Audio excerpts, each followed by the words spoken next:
حضرت سیدنا ابو ہریرہ رضی اللہ تعالی سے مروی ہے کہ رسول کریم صلی اللہ علیہ وسلم نے فرمایا کہ بے شک یہ دین کیا ہے؟ آسان ہے۔ کیا فرمایا؟ بے شک یہ دین آسان ہے، اور جو بھی دین میں سختی اختیار کرے گا نا تو دین اس پر غالب آ جائے گا۔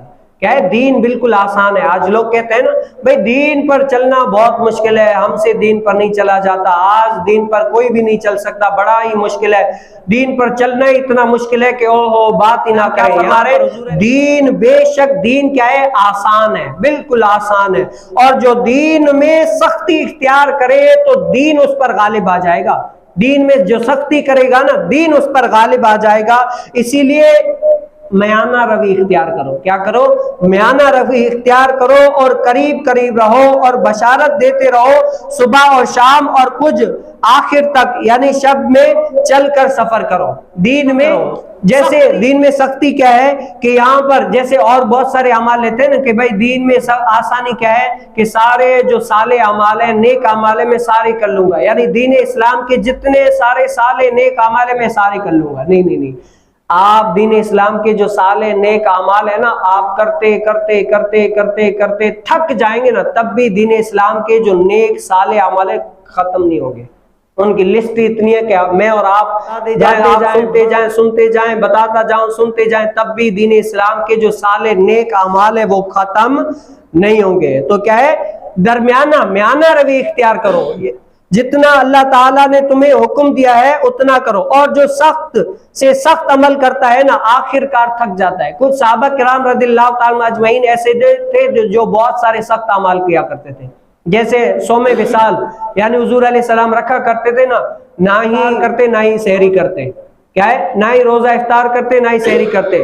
اسی طرح حضور علیہ السلام یہ صوم وصال روزہ رکھ رہے تھے۔ جب صحابہ نے سنا کہا کہ ہم بھی رکھیں گے، تو حضور علیہ السلام نے ان کو منع فرمایا کہ تم نہیں کر سکتے، کیا ہے؟ تم اتنا ہی کرو جتنا تمہارے اوپر طاقت ہے، اس سے زیادہ تم کر ہی نہیں سکتے، اتنا کرو جتنی تمہاری طاقت ہے، اتنا تم نہیں کر سکتے، اور اگر سخت عمل کرو گے تو تھک جاؤ گے۔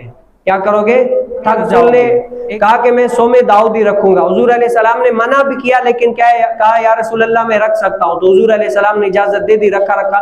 جب آخری ٹائم آیا نا بالکل بڑھاپے والا، تو کہہ لے کاش کہ میں حضور علیہ السلام کی اس رخصت کو قبول کر لیتا، آج جو ہے نا مجھے اتنی تکلیف نہ ہوتی۔ تو کیا ہے؟ جتنی دین اسلام نے رخصت دی ہے نا اس پر عمل کر لو، اور کیا ہے؟ افضل و اعلیٰ عمل افضل بھی کرو، اور جو تمہارے اوپر فرض ہے نا وہ ہمارے معاشرے کے اندر کیا ہوتا ہے، جو بندے کے اوپر فرض ہے، فرض کو چھوڑ کر بندہ نوافل کے اندر گھستا رہتا ہے۔ جیسے نماز فرض ہے، نماز نہیں پڑھتا، ایک بندے کے اوپر نماز فرض ہے، اب نماز نہیں پڑھتا لیکن کیا ہے؟ نوافل دن کے اندر 100 پڑھتا ہے، نوافل دن کے اندر 1000 پڑھتا ہے، حالانکہ فرض اس کے پاس کیا ہے؟ فرض جب نماز فرض ہو گئی، مثال کے ٹائم پر زہر ہے، زہر فرض ہے، تو وہ آ کر زہر نہ پڑھے اور 1000 رکعت نوافل پڑھ کے چلا جائے، نہیں، کہیں گے کہ افضل و اعلیٰ اعمال تمہارے وہ ہے جو فرائض میں سے ہے، فرائض پہلے پورے کرو، اس کے بعد اگر اللہ تعالیٰ توفیق دے تو نوافل میں بھی پڑھو، نوافل بھی پڑھو۔ یہ نہیں ہے کہ بالکل ہی نہیں پڑھو، ہاں پڑھو اگر تمہارا شوق ہے حد سے زیادہ کرنے، لیکن پہلے پابندی کس کی ہے؟ نوافل، فرائض کی، فرائض پورے کر لیے پھر نوافل کرو۔ آج ہماری قوم، آج بڑے علامہ صاحب ایک سمجھانے لگے کہ آج اسی لوگ ہوتے ہیں نا پوری رات جاگ کر موبائل میں، مثال کے طور پر وہ پتہ نہیں کیا دیکھتے، لیکن کیا موبائل کے اندر پوری رات کیا کریں؟ کسی علامہ صاحب کی تقریر سن رہے ہیں، یا بیان سن رہے ہیں، یا نعت سن رہے ہیں، یا قرآن کریم فرقان حمید کی تلاوت ہی سن رہے ہیں، پوری رات سن رہے قرآن پاک کی تلاوت سن رہے، لیکن کیا صبح جب فجر کا ٹائم ہوا نماز قضا کر لی فجر کی۔ اب وہاں پر علماء فرماتے ہیں اس کو پوری رات محفل میں بیٹھنا، بیان کرنا، سننا، پڑھنا، پڑھانا، یا قرآن پڑھنا یا پڑھانا یہ فرض نہیں تھا، یہ مستحب میں سے آتا تھا، اگر تھوڑا سا کرتا تب بھی کام چل جاتا، لیکن کیا اس نے پورا کیا، پوری رات تک قرآن سنتا رہا، پوری رات تک محفل میں بیٹھتا رہا، پوری رات بڑے یعنی محافل اٹینڈ کرتا رہا، لیکن جب فجر کی نماز کی باری آئی وہ سو گیا، اور جو فرض تھا تمہارے پر وہ تو تم نے قضا کر لیا، اس سے اچھا تھا تھوڑا سا بیٹھ کے سو جاتے، صبح فجر کی نماز پڑھ لیتے۔ سب سے افضل و اعلیٰ کام کون سے ہیں؟ فرائض ہیں۔ جو بندہ فرائض کو پوری کرتا ہے اللہ رب العالمین کے قریب تر وہ ہوتا جاتا ہے۔ تو سب سے پہلے کیا ہے؟ فرائض میں سے۔ اب فرائض پورے نہیں ہے تب تک اس کے پاس کوئی بھی فائدے نہیں. جیسے ایک اور مثال, اب بندے کے اوپر زکوٰۃ فرض ہو گئی ہے. کیا ہو گئی ہے؟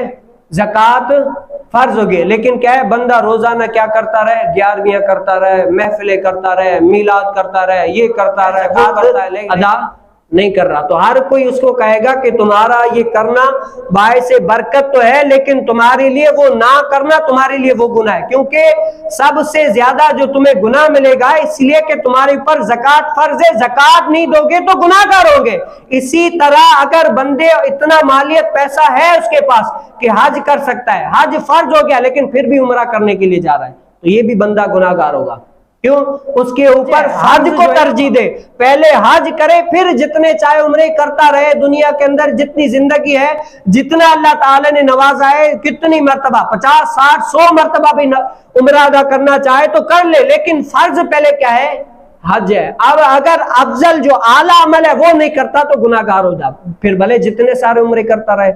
فرض میں سے کوتاہی برداشت نہیں ہے. اگر فرض کو کوتاہی کرتا ہے, فرض میں کوتاہی کرتا ہے اور نوافل کی کثرت کرتا ہے, تو ہر عالم, ہر جاننے والا اس کو کیا کہیں گے کہ سب سے پہلے جو ترجیح دو وہ کس کو دو؟ فرائض میں سے. جب فرائض تمہارے پورے ہو گئے نا تو سمجھو تم نے کامیابی حاصل کر